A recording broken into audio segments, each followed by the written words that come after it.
Hello and welcome to A Conversation With. I am your host, Melanie Mack, and I am so excited, super excited, because guess who I have in studio with me today? The incomparable Tina Aldatz and her best friend, Margie Flores. Hi, ladies. Hi, Mel. Thank you so much for being here today. You guys are just stunningly beautiful. And here I am in my jeans, audience. She's just gorgeous. Please. Oh, my God. in my jeans. Newlywed glow. Thank you, thank you.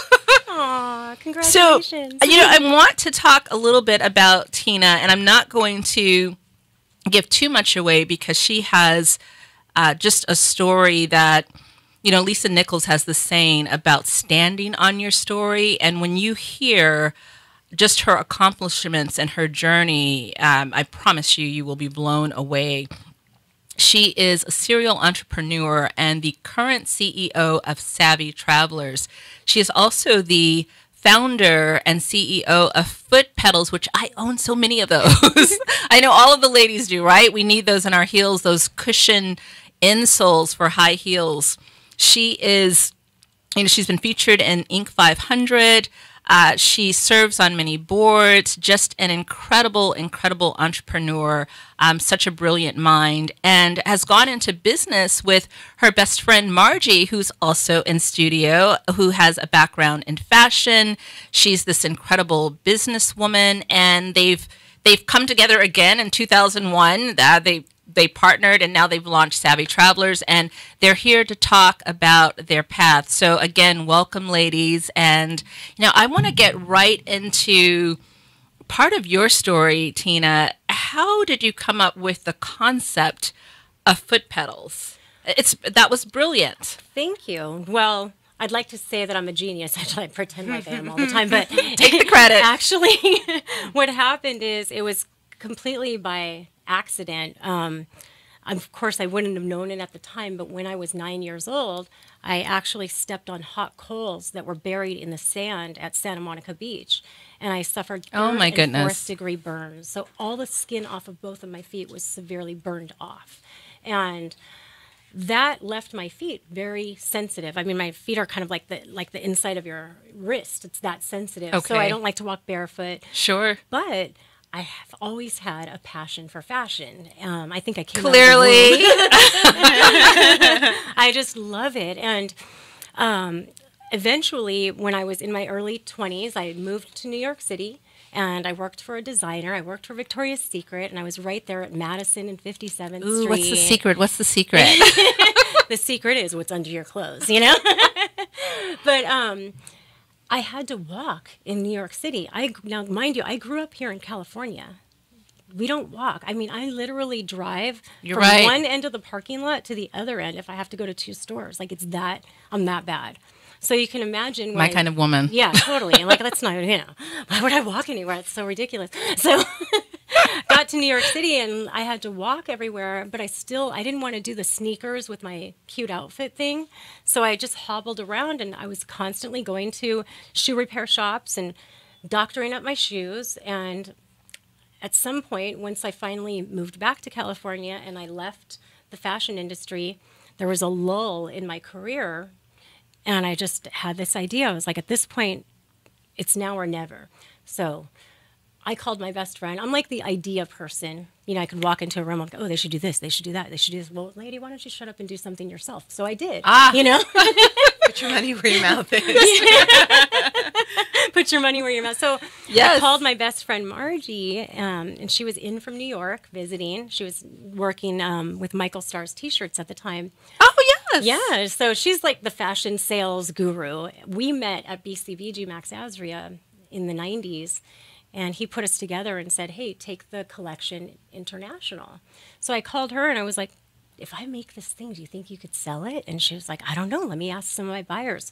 She called me back a couple weeks later and said, listen, I think we got something here. So I decided to go forward with prototyping, and the next thing you know, we went into our first trade show together in New York City. And I mean, it was just so crazy. And we wrote like $50,000 in orders our first show. Oh my goodness, that is So outstanding. We're like, wow, we're gonna kill it. Woo! We're high-fiving, put everything we had into it. I maxed out every credit card I had. Like, I mean, just gung-ho, like we were gonna be rich, right?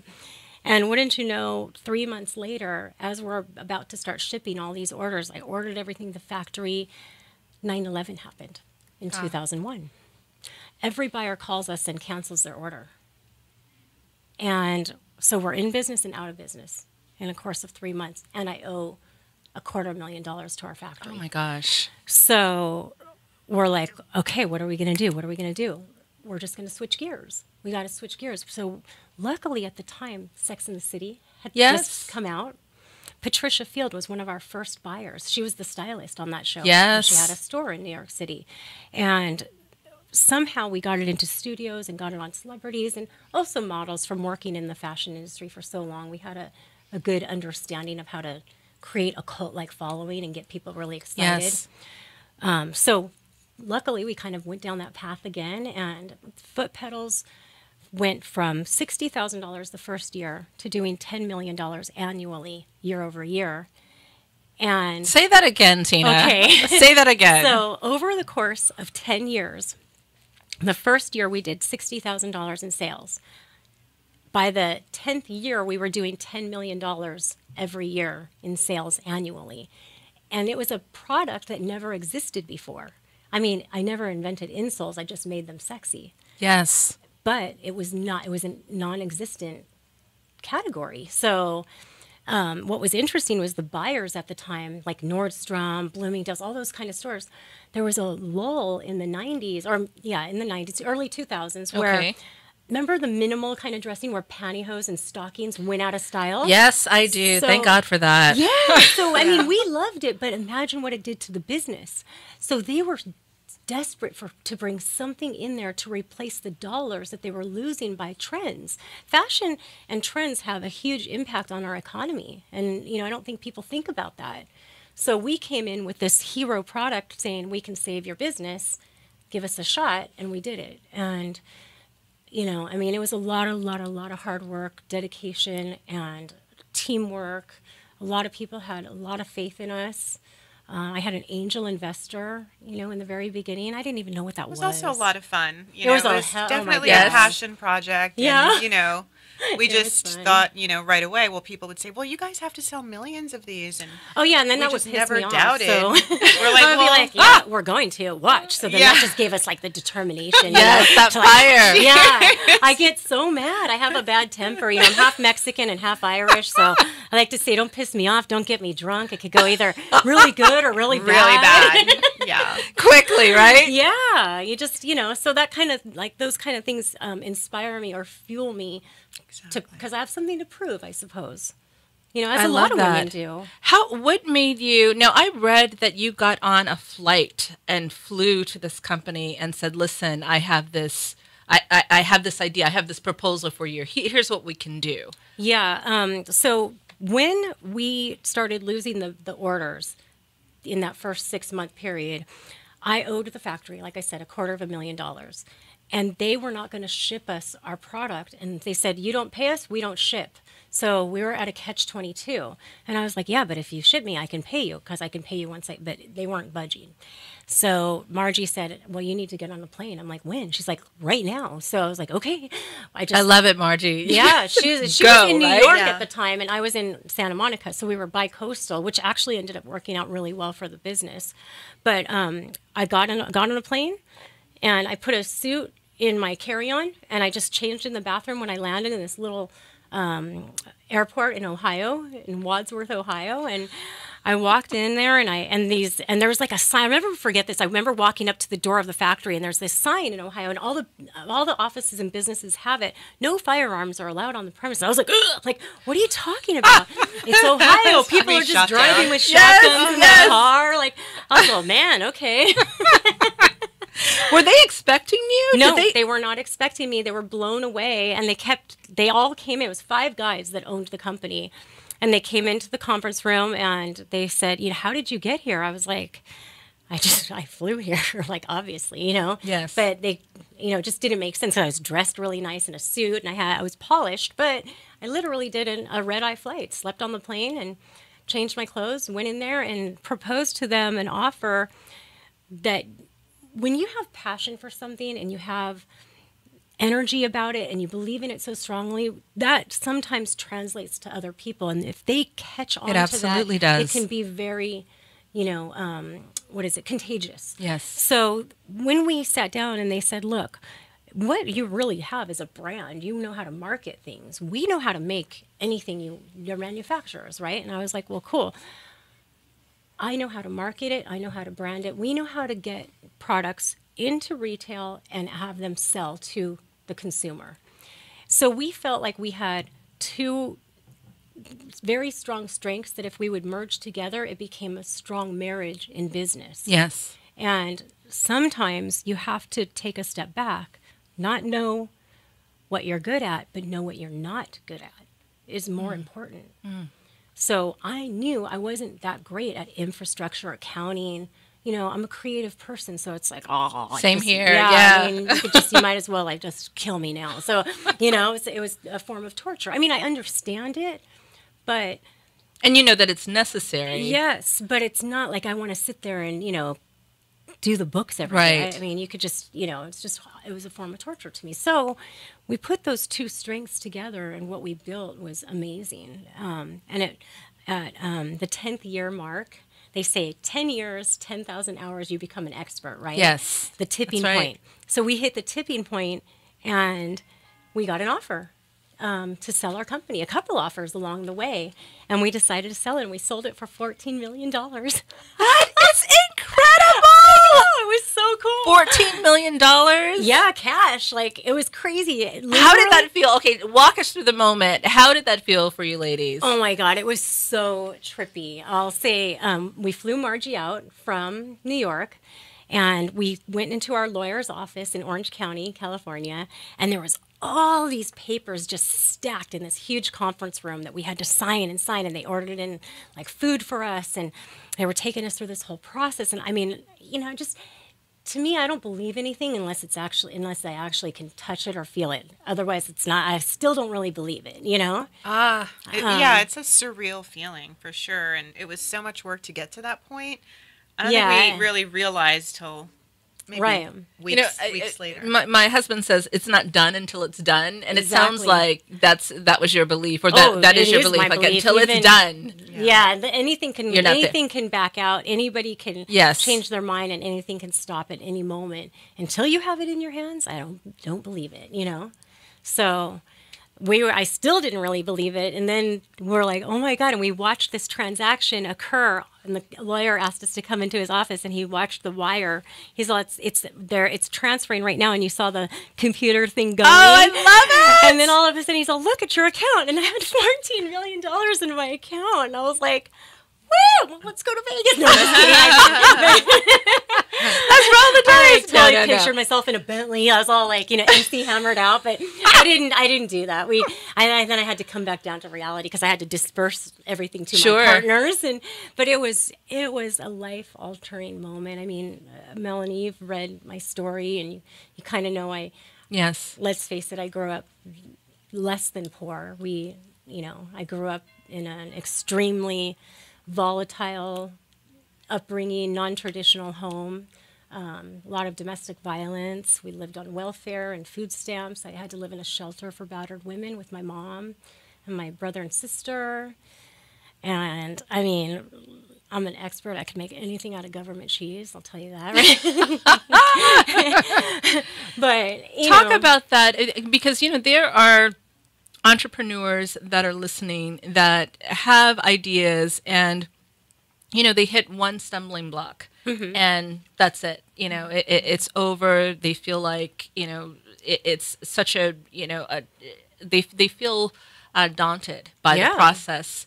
And, with the challenges that you've had in your life, and not just one, but those things that you were able to overcome and just push through and press on, talk to us a little bit about that, because I really want our listeners to be encouraged and to know that it's possible. Things are possible, but you have to have that fire like you talked about. Oh my God, totally. I mean, okay, look, my father was an East LA cholo gangster, hype, heroin addict, drug dealer, felon. And my mom was this party animal, white chick, like hairdresser and, alcoholic. And we grew up in a really crazy environment. And we moved all over the country because my father was in construction. And then once they finally got divorced after he almost killed her, we ended up in a shelter in hiding for a year. Wow. Which is like the LA Crenshaw district. It's yes. a very, unsavory part of Los Angeles, I would say. Difficult area. So we were in hiding there in a convent for a year with nuns and had to go to school and everything. And then eventually my mom was a single mom. She had to work 2 jobs, but she also was pissed because she was stuck with 3 kids and it was the first time she was out of this horrible marriage. So she just wanted to party. And she was like, look, I never even wanted to have kids in the first place, so you guys are on your own. So I kind of stepped up to the plate, goodness. At 12 years old and tried to be a mother figure to my brother and sister. And all the while, my dad's out roaming, the country, having kids. And he ended up having another wife, and they ended up having 3 more children. Wouldn't you know, 20 years later, those 3 children and that mother ended up in the same shelter convent that we were in when we were children. Oh my gosh. So I was just like, you know what? I'm so sick of everything. I just have to step up to the plate and I'm going to take those kids and I'm going to make a difference and give them an opportunity that I never had. I mean, I didn't even get to finish high school. I was emancipated at 15 years old and I didn't drop out. I took my GED at 16. So I have a 10th grade education, and yet I made a deal and sold a $14 million business. That's right. So this is America. This is the land of opportunity. It's what you choose to do with the opportunities that are in front of you is what defines your future. And right now, there are so many opportunities. There's more opportunities for women, for minorities than ever in history. But don't think that it's easy by any means. Or that it will be handed to you somehow. Not at all. Quite the contrary, even. But that is, I think, what has driven myself, my best friend. We're getting pissed and having something to prove gives you a tremendous amount of energy and drive and determination. Yes. Because, why do I have to feel intimidated if I walk into a room with a bunch of people that have MBAs? You know what? What kind of choices have they made in their life? I learned, once I went to work with this girl who had an MBA, and I was so impressed. I was like, oh my God, she has an MBA. Like, total idiot. I mean, oh my God. Yeah. I couldn't believe, the choices that she made, because being book smart and being street smart or having common sense isn't a given. My mother says common sense is not so common. It is. Oh my God, I love your mom. She's right. It's the truth. Yeah, it's the truth. I mean, there, are educated people all the time that are, making horrible grammatical errors and just have no business acumen whatsoever because certain things are just not taught in business school. And, unless you're out there and with boots on the ground and doing the work. But there's a balance, right? I mean, I think there's a lot of things we wish we had known, and even still today, wish we could apply to our everyday lives. And I know you were kind of asking, well, what do you recommend if you hit a wall or if you come across a stumbling block? And it's just, I mean, you hear it every day. Just get up, pick yourself up, and keep going. Because it sounds good, and you're going to cry. But that's not easy, yeah. It's not easy, but if you really are an entrepreneur and you really have a lot of passion for your business and people are depending on you, you're going to, look for resources and listen to shows like this, right? Because you have a lot of entrepreneurs and a lot of great business advice, and we do a lot of reading. I mean, Tina and I are constantly have our head in books. Yeah. and Googling. I mean, thank God for Google. I What know, the hell right? What did we do without Well, we Google? read. I read all the time. We used Yeah. to share books for years. I mean, we still do. Oh, I love that. Yeah. Yeah, we had, in our home, we had encyclopedias. My Yeah. children have no idea what an encyclopedia Don't is you think because they Google should? everything. Yeah, They it's like absolutely they should. You Yeah. should still be able to know the Dewey Decimal System. We have encyclopedias, but it's so easy, Right. isn't it, to just go on Google? Yes, it is. It's crazy. It absolutely is. So with that, like, that's just, goes back to there's so many resources now. You're going to fail. That's okay. But as long as you learn from your failure and don't make that mistake again, then you're only progressing. Yes. And that's what's so important. I think when you have salaries to pay, paychecks to pay, insurance and taxes, I mean, all of those things, it puts a lot of pressure on you. And this is like the question, well, what keeps you up at night? What keeps me up at night is how am I going to make payroll? How are we going to do Yes. that? A lot of things keep me up at night. But it's not for the faint at heart. It's not a wishy-washy lifestyle. It's a choice. And when you do it, you got to know with all this comes so much responsibility, but it could also have so much reward. Don't you find that it's a greater reward working for yourself? And I think there's an author, David Finkel, who has a book called Build a Business, Not a Job, which I love that title. Yeah. But I find that it's much more rewarding when it's something that you're building that is inheritable, because, I always tell my children, you cannot pass on a job. Right. No matter how wonderful the job is, Yeah. it's not something that you can leave in terms of doing legacy. When you have a job, we had great jobs. I mean, I was the merchandising director. And made great paychecks. And we but- made Absolute. great Oh, She was yes. international sales director Yes. for major fashion companies. I was merchandising director. We traveled all over the world. We made a lot of money for a lot of people. It's a special kind of crazy, though, to go into business for yourself. Mm-hmm. You really have to have a specific personality. It's not for everyone. Right. For sure. But Yes. it is, there's no better adrenaline for us. Yeah. The rush is so great. Like we say, the love it. highs are so high, but the lows, Lows are are so so low. low. And Oh. sometimes the lows are so insanely low that you can't do anything except just But laugh. And you're like, oh my God, are you freaking kidding me right Yeah. now? I can't believe that I can't even, my credit card got declined. I can't even buy a freaking Yeah. burrito at Taco Bell right now.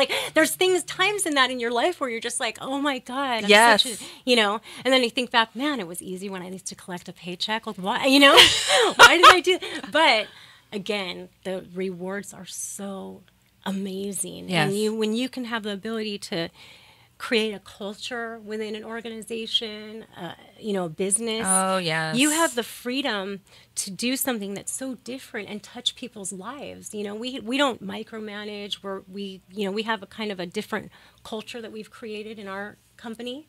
We love to mentor people. We bring in people that are fresh out of college, and I'm a huge advocate for education. I mean, I wish so hard that I could have gone to a university. I really wanted to be a lawyer. I was paid to argue. I could totally do that. That's me. I do I that. was like, oh my God, I could be super rich for that.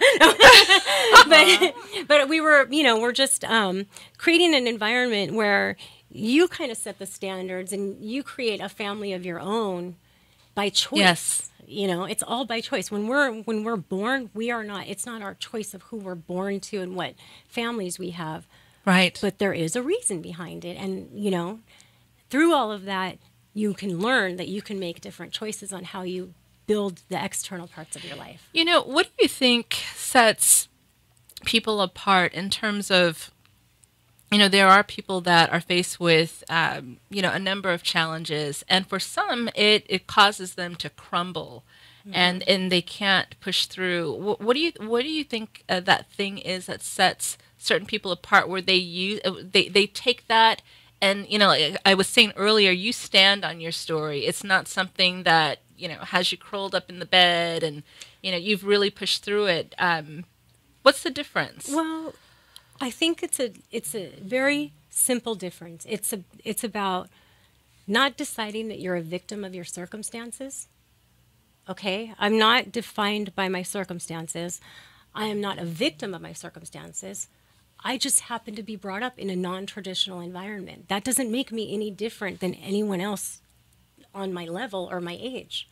Because you were born with a silver spoon in your mouth doesn't mean that you're better than me. We're the same. Say that. So it's what you decide to do with your life. And it takes a certain personality types. I mean, there's all kinds of studies. You can take the military DISC program, and you'll know if you're dominant, an influencer, if you're social, Yes. or you're, taskmaster. Like there's certain peoples, it takes all of those types of people to make a business and create a company, or it's like they say, okay, it takes a village to raise a child. Well, it takes a village to build a company as well. You have to have the bean counters in the world, but the bean counters, meaning the accountants, are not. No, I use that too. I say the bean counters, Yeah, the bean but they're not counters- the creatives. No, they're not. But they're creative in finance. However, they think, like in my opinion, I've always felt like, oh, you think you're so much smarter than me. You think you're so superior.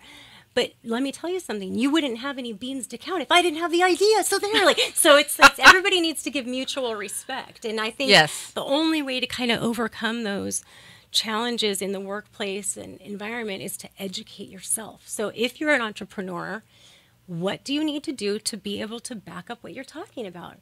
Understand how to read financial statements. Understand the P&L. What is your break-even point? Do you have a business plan? What is your exit strategy? What is your cost of goods sold? What is your overhead? You have to know all these answers. Yes. And if you don't know them, then you are not successful. You're not going to be a successful business owner, because you have to be able to measure all of those facts and keep your finger on them all at all times. It's a living, breathing organism. Yeah. Thank you for sharing that. I want to segue into your book, Tina. Okay. And I'm going to hold it up because I know we're on video. But the title of the book is From Stilettos to the Stock Exchange, Inside the Life of a Serial Entrepreneur. Talk to us about this book. It's so beautiful. I'm going to hold it up so everyone can see it. So that's me. Make sure you go out and get it. That's literally me. Is this you? Yeah, it's me in my swimming pool, underwater.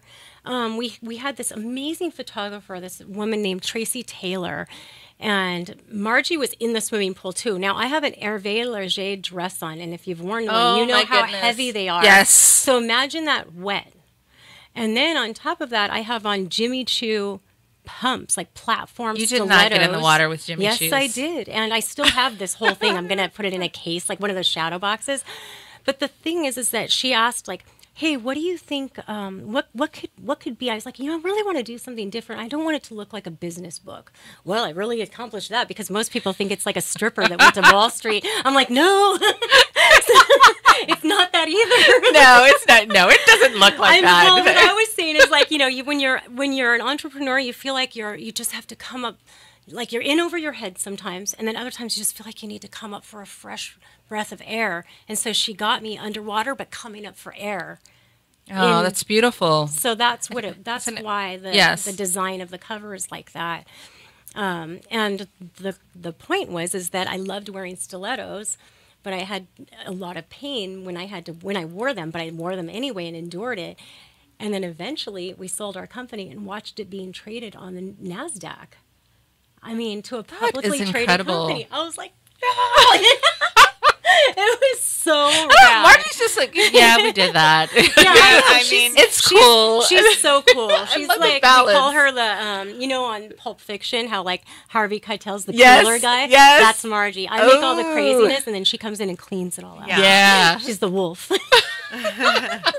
No, I mean, the book is a story. I love the book, and I cry every time. And every time she speaks, I cry, because it is a story about her life and all of the obstacles she overcame. And it's just a great, also business book too. So that's what's interesting, because it's personal, but yet she's teaching you, and giving you resources and like a little bit of a manual on how to start a business plan. Yes. So that's what I love about the book. I mean, I'm a big fan of the book. I recommend it to everyone. It's on my Kindle. I read it and reread it, even though I was part of the story. Yeah. I just think it's amazing. Yes. And I'm her biggest fan. So We're each that's other's beautiful. biggest fans. That's yeah. beautiful. Margie, I want to get into Savvy Travelers. Okay.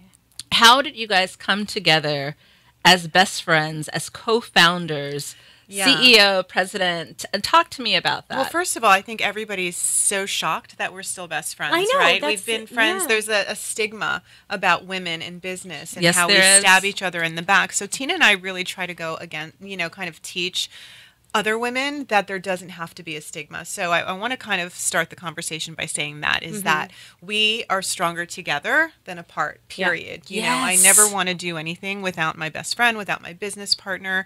We're the yin to each other's yang. I mean, we're not lesbians, but we're, Not we're that there's best anything friends. wrong with We're that. Listen, I have two besties, and one of them, we've been friends since we were 5. Yeah. And we're tight. Yes, it's She knows like where a all the bodies are sister, buried. yeah. So- But I Exactly, think one yeah. of the keys to being women in business is letting go of your ego. And I know men are known to have like the big ego and blah, blah, blah. But women are very egocentric, especially Latina women, right? Yes. And So she's we are Spanish and two Colombian, strong, by the yeah. way. Ah. We're two strong Latinas. And that's kind of what bonded us in New York is we were the only Latinas in this industry, well, in the fashion industry in our showroom. So we connected and had a lot in common in that sense. And then, of course, we let's just... tell her how we connected. So I was newly from California, and I was Okay. kind of, I was trying to figure out how to wire money to my dad so he could pay the rent in L.A. Yes. while I was in New York. And I was like, does anybody know how to send money or whatever? And she was all, come with me. And she comes, we walk down at our lunch break to Western Union, and she had like the VIP card. I was so impressed. know. We had Yes. to cut the line. Like we were just like, bop, bop, bop. And every Yeah. Friday we would go down together and send our families money. Yeah. But that's how our culture is, Right. So we were That's like beautiful. sisters right from the start. Yeah, I mean, we understood each other, never judged each other, so we're not judgmental people. But as far as being women in business, we support each other, and we understand our strengths and our weaknesses, and we are able to balance that within our business and personal life. A lot of times we don't see each other on weekends, which Because is we're funny together all because the we're time. together Monday through Friday. Wow. So much. So there's a balance, right? And sometimes we have to compartmentalize our lives because Are you sometimes if able we're to do together, that? we have to. You in have order, to, yeah. That's a big tip actually for your listeners is learn how to compartmentalize when you get to that point where you want to crumble and curl up into a ball and Yes. you think you're not going to make it. You know what? I'm just going to stay here because I can't. You have to shut it off. You do whatever it is that makes you happy. Go on hike. Yes. I've been taking spin classes now because I've gained 20 pounds since we started this company because that's what stressful. happens. Margie is so Three- gorgeous. You three guys years can later. see. No, but that's what happened. So these are, I'm being real, right? We both, Like, well, let's the keep thing it is, I love real. it. you know what? Here's what happened. She moved to California. She lived in New Jersey and New York. Okay. And so I finally talked her into moving to California 3 To years start ago. our next company. To start our company. We didn't want to be one-hit wonders. Yeah. So she moves to California, and I introduced her to Taco Tuesdays. Oh my God. Every Tuesday. I love Taco New Tuesdays, by the way. refried beans were all lard. I had no idea. I was like, oh, it's just protein. Yeah. Like, I won't have anything else. Just give me the refried beans. And then they And then we're like, oh, throw the margaritas on top. Like, Right. We just went nuts. we just So- were having so much fun Yeah. in the beginning, and then we got so stressed out, and here we are. But so Savvy Travelers, it was after we sold the company, we had a bit of a period where it was a was it non? Yeah, we had a non-compete. non-compete, Yeah, So we and couldn't- we couldn't- contractually we were with our company, which was great because we Okay. needed time to kind of get foot pedals, our first company, to a place where it could live long beyond Margie and Tina, which was always That our was dream. our dream. Like Okay. we knew, people say start with the end in mind. Yeah. That was we our knew end. that we wanted to make a brand that would stick and that would last forever. Legacy. We A wanted legacy, to leave yeah. a That's legacy. important. And that was our goal. 100%, Yes. You know? And when I left and when Tina left, I mean, the brand has just continued to thrive and it's expanding. And we're still very close to the CEO that Wonderful. acquired our company. So it was all very positive and beautiful. Talk about the non-compete. You mentioned that. Just for our listeners, explain that a little bit. What did that mean in this situation with foot pedals? Okay, so in that situation when we signed a non-compete, we couldn't go into the same business or the industry. You're talking footwear, you're talking comfort, Hosiery, all that accessories. stuff. So if you think like that was kind of our area of expertise, it was like you're chopped off at the legs, right? Yes. Because you can't really go back into it. Otherwise, we would be competing with the person that we sold our own company Right. to. So that would be undermining what they were buying from us. So we took, Margie stayed on for the whole 3 years, but I only stayed on a year and a half. And I took that time off and I did a lot of community work. I mean, and like she I wrote said, her book, wrote a and she book. produced Okay. a movie. So she took time off, is said very loosely. She didn't take Right. time off. She Oh, just, I know she yeah, did. she just took her energy and put it into different areas put that it she into wanted to explore in pursued, her yeah, life. and politics. And I really Okay. started Mentorships. mentorships, politics, the book, community service, and I just wanted to be a part of, give back to the community that I felt raised me, and I think that if you're not part of the solution, then you're part of the problem. I and agree. I just wanted to put my money where my mouth is, and I wanted to find out who my politicians are, and I want to know who's in office, and I wanted to start making a difference. Tina for president. Yeah. Not really. Oh, God, Yeah. you think Trump's bad. Geez. Ooh, Lord, don't get me started on that. Yeah, we'll be putting foot pedals in her mouth. Yeah, right. Just put a big shoe in my mouth at this so point. Savvy Travelers was, again, another passion project, because Tina and I can only do things that we absolutely love. Or else it's not authentic. It's not authentic. Yes. And, I'm holding up my Savvy Travelers. I have a little gift bag, which I cannot wait to use. So what are Savvy Travelers for your listeners? They're wipes. They're all beauty wipes. So we are beauty junkies. Yeah, I mean, totally. we love makeup. We're girly girls, 100%. So how do we make our lives easier? And we are obsessed with wipes. Like everybody else, I use wipes to remove my makeup. I Yes. use wipes to clean my house. Anything. So anything that is convenient and easy and fast is what I want to use and live with. The packets are so cute. There wasn't one product that was a destination of beauty wipes. So that's where we saw the opportunity of like, oh my gosh, wouldn't it be great? And when we started talking about it, I was still on the East Coast and she was on the West Coast. And the next day, we both had sent each other the longest emails with all of the products that we can do in wipes. And they were side by side, almost exactly the same list, so that we knew we were like, wow, bingo. this is bingo, Yes. this is something. So with Savvy, we wanted to create, every time you brush your teeth in a public bathroom, This is so sick. Oh, it's There's disgusting. when a toilet flushes, millions The of splash. germs are airborne. Yeah. And they can hit onto yeah. your toothbrush. So if you're in a public bathroom, think of all those toilets that are flushing. Yeah. And that's I all know it, I airborne. know So- it. And that's if you decide to brush your teeth in public. Say Right. you have an interview right after us, right? And you've had your cup of coffee, but you want to refresh your mouth and wipe the coffee or wine or anything from your teeth. So we created these amazing speakeasy wipes. It's revolutionary. do it. No one has it. It's a wipe that you put on your finger and you clean your teeth, your tongue, your gums, So it and you looks toss like it. that. So it's no water, no problem, no rinse formulas. It is honestly, once you use it, you become addicted. Which, Yeah, by we the just way, had a glass reminds of wine me before we came over that here. if So we have this thing we call a positive addiction, and it's called wipeaholics. So you can become a wipeaholic for $20 a month. We send you 30 wipes every month. So it's subscription. It's a based. subscription Yeah. company Kinda as like well Dollar as, but we Shave just Outstanding. shipped, for but we women. just shipped Ulta Outstanding. Beauty too. So Yeah. we're in Ulta stores in their impulse department. That was like our first huge I win. did That was not our need dream. to know that because I love Ulta. Oh my God. we so are nice. we are obsessed. We are Ulta Yes. junkies. Yeah. So yeah, they'll have the speakeasy and they'll have the no sweat. So no sweat. Okay, how many times have you forgotten to wear your deodorant or had She does. deodorant?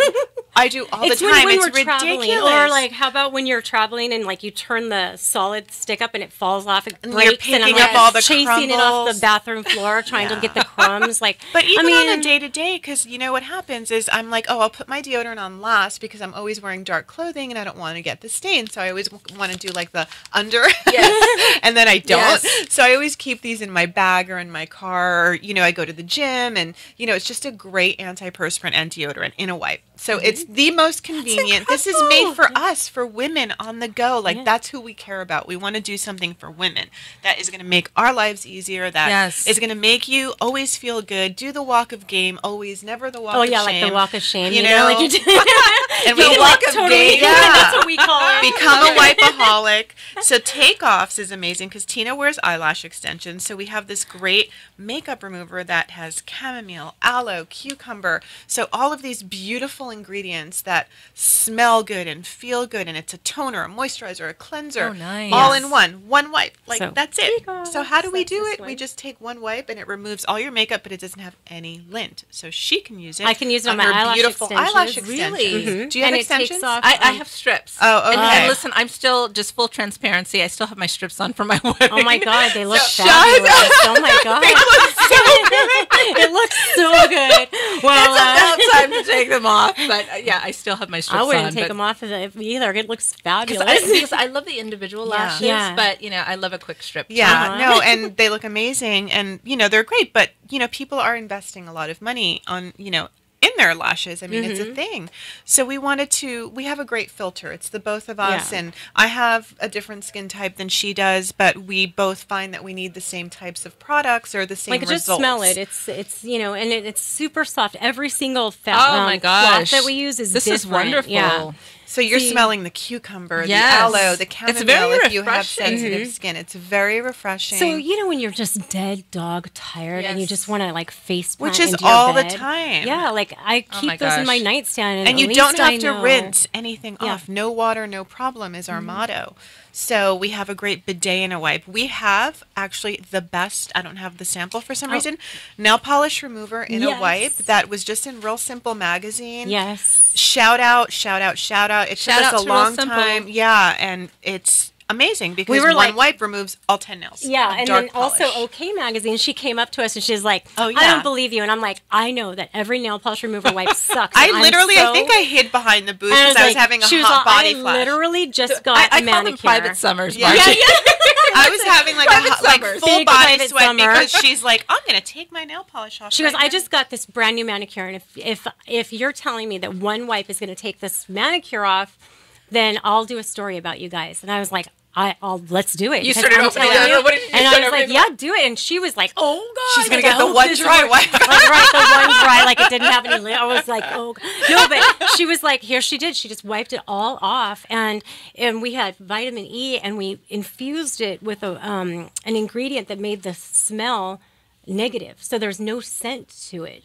So you doesn't can, when you smell take like off nail polish, acetone, you but have And it this has that chemical. strong Yeah. chemical Yeah, it smells scent. like you're Yeah. like formaldehyde or something, you know.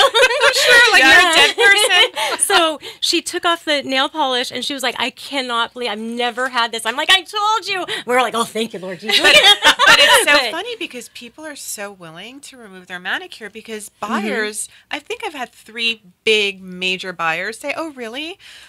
I don't believe I you. don't Let's really see. believe you. Or they've called me afterwards and said, you know what, I had 2 different nail polish remover wipes. And I thought, well, let me test these people now. And yours, Right. one hands down, here's a $50,000 order. I Yes. mean, like, that has happened to us. That is incredible. Yeah. Yeah. I'm So just you loving gotta- on you guys. You This is have to wonderful. you got to be authentic. You have to make products that you believe in and that you're going to stand behind, because no matter what, it's your reputation. And that's another thing I talk about in the book is what I call the 3 R's. What is the number one asset that you own that only you can take away from yourself? Your reputation. So guard it. Your word has to be golden. Yes. And then the second R is being resourceful. Resourcefulness. I mean, we were resourceful by using welfare and food stamps when we were children. Yes. Right. Because we had to eat. But I didn't want that to be my life forever. I needed it, because I was a child. But once I became of age, I was able to change that. And, there are resources out there. Find a mentor. Look at all of the opportunities and do something. And then the third R is the most important one, is being resilient. Like, that's really what you were talking about. is Yes. Every time life slams you down, you can either choose to be a flat ball with no air, or you can be a basketball that only bounces higher. Right. The Oh, harder I you love slam that. it, Or Tina, drink I a glass of love wine. that. Take one. or liquid courage. You guys are the perfect balance. I love it. Yeah. I love So- it. So, Tina, when did you know that you could change your life? Oh God! I mean, geez, I really had a hard time with my mother and her life choices, and I just knew that I didn't want to be part of that. I just really objected to her and her, ways, alcohol, drugs, people in the house, partying, leaving us in the car while she's inside of a bar for hours, but we had to sit out there like dogs. And, it's just a really... Tina moving to New York, too, played a big part in really, really making that change and because distancing herself from the problems. Yeah, I didn't have the formal education, so I knew that if I could move to New York, I could get a job, I could make a lot more money, and then that would help me raise my younger brothers and sisters and get us all out. How did you know that about New York? What was it about New York?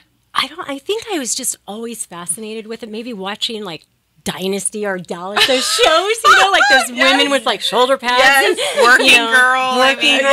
Yes. Oh my God. It was the fashion capital, of America, at least. It's not Paris or Milan, but that's where it's all kind of happening. To me, I just wanted to be in a skyscraper. I wanted to carry a briefcase, and I wanted to get a town car with a guy driving me. That's all I wanted in my life. And I used to draw those pictures of myself, I started drawing pictures of myself first in like a wedding dress when I was a little girl. And then I was like, forget that. I'm going to do this.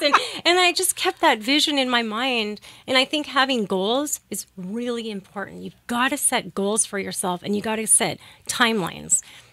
Have a 6-month goal, have a 1-year goal, have a 2-year goal. So she had a vision board in kindergarten. Did you really? I've always been notorious about carrying She's magazines. Crazy. She's like a little genius.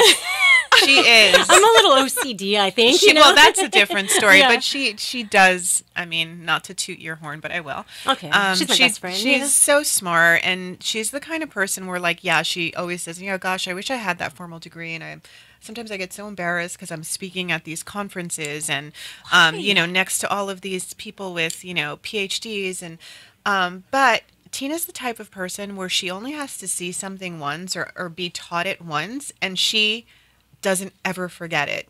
She's that kind of person. So I feel like that has really been her secret sauce, where she's so brilliant. Yeah, she is gifted for sure. Well, I think it was also a survival technique. Yeah.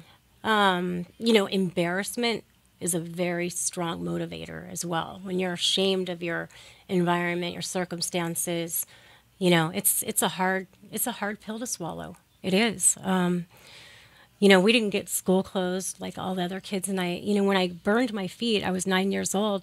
And, I didn't know. I thought I was going to be a chola with like 10 kids right now. That was the life that I was accustomed to and surrounded by. Well, what happened is I actually had to be transferred to one of the only burn centers in the world in the late 70s. And it happened to be at UC Irvine, which is in Orange County. Yes. So my first day of 4th grade, I was on crutches. I could use one side of my foot. And this kid pulled up at my elementary school in a limo. And I was like, what the heck is going on here? And I'm like, what's happening here? And I was like, are you kidding me? I was like, I'm going to get that one day. Yeah. And I think that, I don't know if it's jealousy, envy, determination, pride. It's a whole bunch of Are we naming all the sins right now? There you go. It was like, in a car. I just couldn't believe this kid. I was like, are you kidding me? I'm going to get that thing. I swear to God, one of these days. And she did, but I think that, again, it's not about the education you have. It's what you're willing to do and how you're willing to look at things and grow as a person. Yes. And, we really support education. My daughter's going to start college in the fall. My youngest brother actually UCLA. was the first male to graduate high school, the first male to attend a university, and he's 24 years old, living in New York City, working for a major financial institution. Don't make me cry, Tina. Okay. And to We're me, on that's video. like my biggest. But this is the son that she raised, right? Yeah, my youngest brother. So that's she's changed the cycle. But I want to get back to real quick to Savvy Travelers because one of the things I really wanted to mention again to your listeners about business is to create a product. I think if you're even just concepting an idea right now, one of the things that was really important for Tina and I, even back with foot pedals, is let's create something that doesn't have a season, that's replenishable. Oh, wow. That's where we went with Savvy Travelers is, this doesn't have a season. It's one and done. It's reusable. It's replenishable. It serves a lot of different markets. It's beauty. It's It's not going healthcare. to be It's like pharmacies. It's hospitals. like pajamas or slippers. If you think about it like that, pajamas and slippers are really sold in the holiday season. Very true. Year round. So what is a company like that going to do to supplement their business for the remainder? So it has no sizes. Yeah, no So sizes. we wanted to really just give a product that people would just have to continue to purchase, that didn't have a lifespan. Yes. And that's really important when you're looking to do a consumable good. And it's truly evergreen. I mean, it's a product that really is evergreen. Oh Yeah. yeah, Something we're that's working on constantly so many needed. more wipes right now, like hair wipes. We're doing all these different sunscreen wipes. We're working on so Right. many other products that are in the pipeline. So we're just going to be like the queens And of we wipes. want our subscribers to just have that one go-to that is, savvy travelers. Yes. So, they know when they subscribe to be a wipeaholic that they're going to get Yeah. everything I that love they that. need to fill, to fulfill their addiction. Yeah. So that's And us, we're like, though. it's a positive addiction. It we is. just love that, So with the subscription, what comes in? Is there a basic package? What comes in one of the packages? You get a collection of our wipes, like 30 different wipes. Okay. And then we always throw in a bonus product, whether it's that, that's a bag. reusable bag. This is a like reusable it's TSA. compliant. Yes. So all your liquids can go in there. And everything we do is soft touch. I just Yeah. want to point that out. I'm sorry you can't touch it, but it's like Apple does it, right, with their boxes. Yes. And, Yeah. and it wasn't intentional, but because we're so hands-on, Yeah. the foils are soft touch. Our boxes are soft touch. Like Every wipe everything's- has a different feel to Yes. it. Yeah. So it's So an that, or you experience. get a wipes wallet. So we created what looks like a little portfolio, and you organize your wipes in it. And it's a little packet inside that you keep inside your purse. Or we have a convertible tote, and we Yes. have a clutch that's in the shape of lips. Oh, so this that's is the so wipes cute. wallet. Isn't that great? How cute! So we is didn't want to throw that? it on the bottom of our bag and Yeah. dig for my wipes. So here we have. So I know what I need Like, to oh, refill. what do you need? And we just go What through can I the do pages. for you? Yeah. Is that? Whenever we get on airplanes, we always wipe down our tray tables. This is the one called clean offs. Yes. And you would be surprised. For years we've traveled together and we always would get sick and we're like, what's the deal? We're taking airborne vitamin C's. We're doing all this Oh, stuff. But everywhere you go, I mean, we were just like I won't name the restaurant, but we just went to a restaurant real quick and the table was filthy. Yeah. I mean, So- they're just. Hard surfaces hold bacteria and viruses for up to Yes. 14 days. So imagine on an airplane, they're goodness. not required to wipe off the tray tables anymore. So we always wipe down our tray tables and we pass them to other Yeah. passengers. We're all here. They're like, hey, where'd you get that? Yeah. You know? We pay it forward with the wipes. Yeah. I love that. Talk to me now. Both of you have mentioned the importance of mentorship, and I know that you mentor Hispanic girls that are interested in the And what boys. is it? And boys. Oh, I didn't realize that. That you're mentoring them, particularly those that want to go into. I saw it as Wi-Fi, but it's talk about that industry. The women in footwear industry, we created a scholarship program, an endowment fund. So when we were in the footwear industry, we created this endowment fund that other companies can contribute to, and we earmarked it specifically for women in the footwear industry that wanted to get higher education. So that lives on way past the Margie and Tina life, Yes. But I also was involved and actively involved in many different organizations, Girls Incorporated, the Hispanic 100 organization. Yes. We do a lot of work I do a lot of speaking engagements for schools and underprivileged people or people that have at-risk youth, and not only that, but also just university students right now. You don't always have a plan of what you're going to do in life, So what I hope to do is say, look, you don't have to know exactly what you're doing, but have some kind of a plan in front of you, and it's okay to take risks. And when you take those risks, it's not. When you can always start over. We like to ask ourselves, what's the worst thing that can happen? And it's 9 times out of 10, it's really not the worst thing that could happen. Right. It's really not that bad. But just going back to mentorship, we really look for overachievers that just need that hand up, not hand out. Yeah, I mean, I think Yes. there's a lot of organizations out there that are, help, people that are troubled. But I'm looking for specifically the group of young men and women that are 18 to 25 that have the drive and have gone working 2 jobs, going to college, paying, Yes. helping with their families, and we just want to give you that break. We want to help you achieve what you're going after because you're an overachiever as it is. What happens is you age out of all these programs at 18. Yes. So what happens when you turn 18? That's when it's the most important time in your life, when you really do need someone to help guide you and coach you along. Absolutely. So that's what I think is fun is we kind of bring people in and we're like, hey, we give a family environment and Yeah. we like to teach and we're both very maternal. yeah, we're kind of like, hey, And we're also very immature. yeah, so that's really it works fun. out really we got the great. lingo down. But it's just important to kind of help people find their way. Maybe somebody has a finance degree, but that's not really their passion. Yes. Like, why did you get a finance degree if you're a photographer? Right. Like, so we like to try to use people in different ways and help them realize what their dreams are and get them. Maybe they'll use our company as a milestone and figure So out what it is, important and for we young send them people. on their way with a good recommendation. Yes. If they earned it.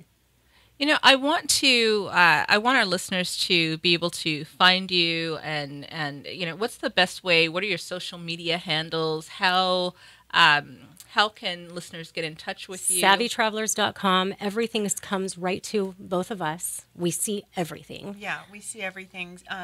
Savvy_Travelers is our Media handle. Yeah, one of our handles, and it's just Savvy Travelers is our Facebook account too. Wonderful. Yeah. So, Wonderful. write to us. Ask us questions. We're here. We're here to share. We've been through a lot. So I'm always like, why do you want to pave, the new road when we can guide you down the road? We already laid concrete. Yes, and accelerate the process. Right. I think that's incredible. Give us some last words of advice. Margie, let's start with you. What are 3 things that a budding entrepreneur can do to remain encouraged and to really go for their dream? Yeah. Well, I think, first of all, have a dream, but be specific on what your dream is.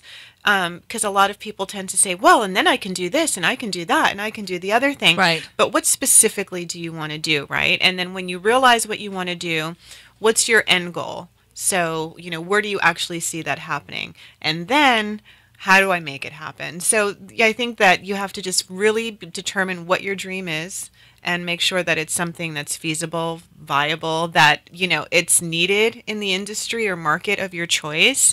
And then, what your end goal, and, once you determine, back into Yes. it, and then, get the tools to actually do it. But don't give up. That's my number one piece of advice is don't give That's up. the best. Give yourself some timelines. And if you're lucky to find a business partner that has the strengths that you don't have, I highly recommend Scoop it up. I highly recommend Yeah, it. and I'll just tell you a funny story. Like, I suck at sales. I get my feelings hurt What? so bad. I don't Oh believe my that, God. right? I'm But telling you, yeah. I used to try to sell foot pedals and we'd be like in front of a buyer and I'd be like, so you're going to buy these? And they would be like, ugh. And I was like, I get these for free at I shoe was like, stores. oh my God. I was like, you know what? You're right. You're never going to buy them ever. I put them on my list. And Margie was like, okay, you're out of the trade. Like, I got kicked out of my own trade show booth because my negative energy was too much. I took everything to heart. So Yes. when the negotiations occur, I step out of the room because I know that I'm not good at that. Okay. So there's one tip, right? Yeah, so know what you're good at. Know what you're good at. Know what you're not good at. Right. But the 3 tips I have is what I refer to as the 3 M's, and this is in my book. Money. If you're going to start a business, how much money do you need? When do you need it? Where do you need it? And when am I going to see the return on the investment? Okay, so if you can answer those questions, you have the first layer of a business plan. Yes. The second is marketing. Who's your audience? Who's your competition? How are people going to hear about your product? And what's going to drive them to action? So that's marketing. And then the third is the most important, again, is management. So who's going to manage your sales? Who's going to manage your accounting? Who's going to manage your inventory? Who's going to manage your shipping? Who's going to manage? I mean, there's just so much. You have to have the experts in those arenas. And it's overwhelming, and you're not going to be able to pay a lot of these experts, and you're going to have to become an expert in most of them. But again, going back to, there's so many resources today that didn't exist years ago. Everything is outsourced. You can literally hire a management company. So just be really smart. There's some great organizations like SCORE, if you haven't heard of it. SCORE. I mean, these are, retirees that were major power players in the world, and they donate their time to people that want to start businesses. That's what I mean. There's so many resources out there. And take advantage of them. Yeah. I mean, I didn't even know what a mentor was. I thought it was, I got it mixed up. People were like, hey, who's your mentor, Tina? I was like, Cher. What an idiot. I thought, it was like that. And they're like, that's an idol. Oh my God. So I learned Half-Breed for no reason. It's your favorite song. Oh my gosh. Well, I hate to wrap this conversation up, but this has been such a wonderful conversation with Tina Aldatz and Margie Flores. Thank you, ladies, for being here today. Pleasure. I love the 3 R's that you mentioned about just having resources, being resilient, and guarding your reputation. So important. And the 3 M's, money, marketing, and management. And I think the biggest thing that Margie shared is don't give up. So until next week, this has been Melanie Mack, a conversation with Tina and Margie. Thank you for listening.